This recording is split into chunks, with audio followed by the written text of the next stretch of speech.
गौतम बुद्ध हमेशा अपने शिष्यों से कहा करते थे कि हमारी जीभ दुनिया का सबसे तेज चाकू है और दुनिया में सबसे खतरनाक हथियार हमारे शब्द हैं, जो बिना किसी खून खराबे के लोगों को अंदर ही अंदर मार सकते हैं। हमारे शब्द हमारी ताकत है, लेकिन यह कमजोरी भी हो सकती है अगर हमें नहीं पता कि कब, कहां और कितना बोलना है। यदि हम सही समय पर सही इरादे से सही शब्दों का प्रयोग करते हैं तो यह हमें एक सफल व्यक्ति बनाते हैं, लेकिन अगर हम सही समय पर सही इरादे से सही शब्दों का प्रयोग नहीं करते हैं तो यह हमारे जीवन को नर्क से भी बदतर बना सकते हैं। तो आज मैं आपको मौन पर एक कहानी सुनाऊंगा और यह कहानी आपकी जिंदगी बदलने वाली है। यह कहानी आपको मौन की शक्ति का एहसास कराने जा रही है। जापान में एक बहुत प्रसिद्ध बौद्ध भिक्षु थे जिनका नाम दीझाई था। वह दुनिया के शोरगुल से दूर जंगल में अकेला रहता था और वह बहुत ही ध्यान मग्न व्यक्ति था, इसलिए वे पूरे जापान में बहुत प्रसिद्ध थे। और एक दिन उनके पास एक राजकुमार आया। प्रिय साधु, मैं हमेशा थका हुआ, निराश और परेशान महसूस करता हूं। मेरा मन बहुत बेचैन रहता है। हालांकि मेरे पास सब कुछ है, धन, प्रसिद्धि और सभी विलासिता जो एक व्यक्ति पाने की ख्वाहिश रखता है, लेकिन फिर भी मेरे अंदर शांति नहीं है।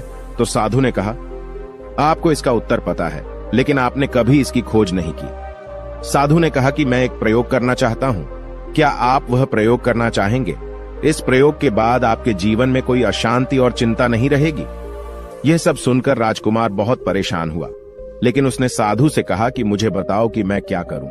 मैं अपने मन की शांति के लिए कुछ भी करने को तैयार हूं। तब साधु ने शांत स्वर में उत्तर दिया, अगले 10 दिनों तक आप मेरे आश्रम में रहेंगे और सामान्य व्यक्ति की तरह रहेंगे, और इन 10 दिनों तक आप अकेले मौन में बैठेंगे और जितना हो सके कम बोलेंगे।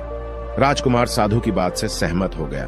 पहले दिन उन्हें लगा कि उनका मन सामान्य व्यक्ति से ज्यादा विचलित है।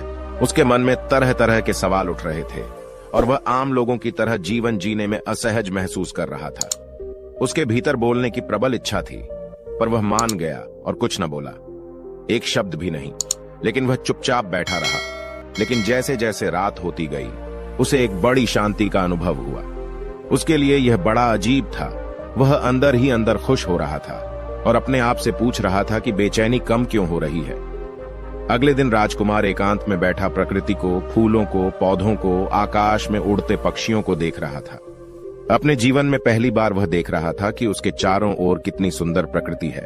वह अपने चारों ओर प्रकृति को देख और महसूस कर सकता है। इस तरह एक हफ्ता बीत गया और उसके मन की सारी बेचैनी, सारी उथल पुथल, सब कुछ गायब हो गया। 8वें दिन की सुबह राजकुमार की आंखें अपने आप बंद होने लगीं और वह गहरे ध्यान में डूब गया। उसने आंखें बंद की, गहरे ध्यान में चला गया। कोई चिंता नहीं थी, मन में शांति थी। राजकुमार को भीतर ही भीतर गहन शांति का अनुभव होने लगा। बाकी के 2 दिन गहरे ध्यान में बिताने के बाद राजकुमार खुद को एक बौद्ध भिक्षु के सामने पेश करता है। राजकुमार ने साधु से कहा कि प्रिय साधु, मुझे उत्तर मिला कि मेरा मन इतना अशांत क्यों है। उन्होंने कहा कि मुझे पता चला कि मेरा मन इतना विचलित और अशांत क्यों था। फिर उन्होंने पूछा, बताओ क्या जवाब मिला। राजकुमार ने कहा कि मैं जरूरत से ज्यादा बातें करता था और दिन भर लोगों पर ऊर्जा बर्बाद करता था और उनके बारे में अकेले ही सोचता था और ज्यादातर समय उनके बारे में नकारात्मक ही सोचता था। इस प्रकार मेरा समय नष्ट हो रहा था और अधिक बातें करने और सोचने से मेरा मन अशांत हो गया था। इस वजह से मैं कोई भी काम अच्छे से नहीं कर पाता था, जिसके कारण मैं लगभग हर काम में असफल होने लगा था और निरंतर असफलता ने मुझे और अधिक उदास और चिड़चिड़ा बना दिया और इसने मेरे जीवन को और नष्ट कर दिया। लेकिन ये 10 दिन बिल्कुल अलग थे। अब ऐसा लग रहा है कि अपनी जिंदगी को पूरी तरह से जी रहा हूं और इससे पहले मैं अपनी जिंदगी गलत तरीके से जी रहा था। मैंने यह भी सीखा कि हमें ध्यान करने की आवश्यकता नहीं है, ध्यान अपने आप हो जाता है। और ध्यान से मैंने पहली बात यह सीखी कि किसी के जीवन में सबसे महत्वपूर्ण घटना स्वयं को जानना है।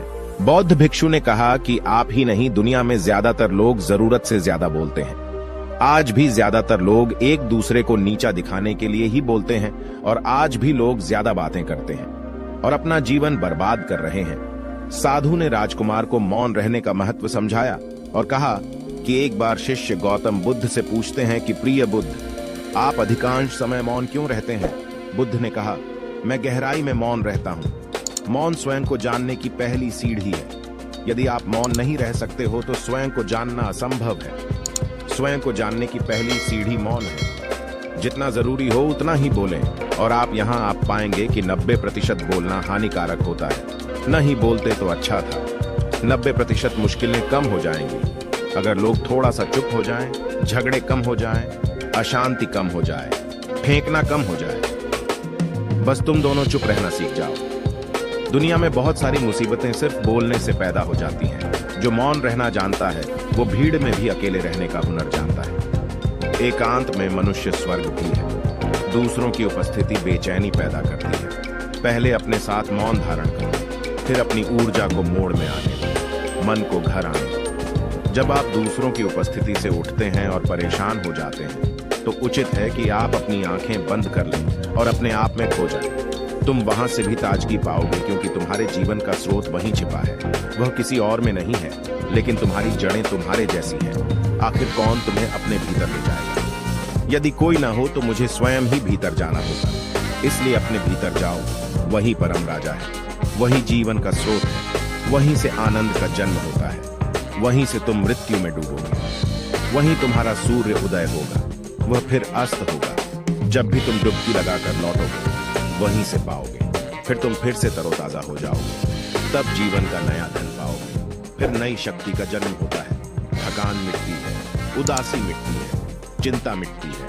जैसे कोई नहाकर आता है तो शरीर शीतल हो जाता है, शांत हो जाता है, वैसे ही भीतर से कोई वापस आता है तो मौन में स्नान करके लौट आता है तो पूरा व्यक्तित्व शांत हो जाता है और मन आनंदित हो जाता है।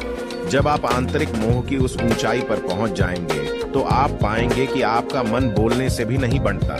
वह निरंतर तुम्हारे भीतर बैठी उसकी एक अंतर्धारा बनी रहती है। तुम बोलो लेकिन अपने को मत छोड़ो। आप शब्दों का प्रयोग भी करते हैं लेकिन अपनी चुप्पी नहीं तोड़ सकते।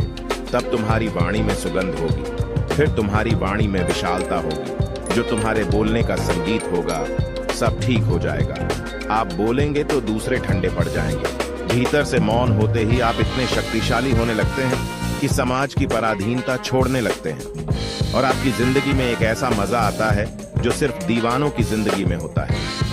आपके चेहरे पर एक नई चमक आ जाती है। आपकी आंखें किसी और चमक से भर जाती हैं और आप असीम शांति के सागर में डूबने लगे। ऐसा कहकर उन्होंने अपनी बात समाप्त की। दोस्तों, आपने भी अनुभव किया होगा कि ज्यादा बातें करने से मन शांत हो जाता है। हम अपने मन के साथ साथ अपने ध्यान पर भी नियंत्रण खो देते हैं। जो लोग बहुत अधिक बातें करते हैं उनमें किसी एक कार्य पर ध्यान केंद्रित करने की क्षमता नहीं होती है। इसलिए वे अपने किसी भी लक्ष्य पर पूरी तरह से केंद्रित नहीं होते हैं और वे जीवन की सच्चाई को नहीं समझ पाते हैं और न ही कभी मनचाही सफलता प्राप्त कर पाते हैं। इसके अलावा आपने देखा होगा वो लोग अक्सर लोगों के बीच हंसी का पात्र बन जाते हैं और जो कम बोलते हैं और अपनी बात पर टिके रहते हैं उन्हें सम्मान मिलता है। लोग जो कहते हैं उसे सुनते हैं और विश्वास करते हैं और अशांत मन वाला व्यक्ति जीवन में किसी भी कार्य में सफल नहीं हो पाता, क्योंकि उसका किसी भी कार्य में मन नहीं लगता।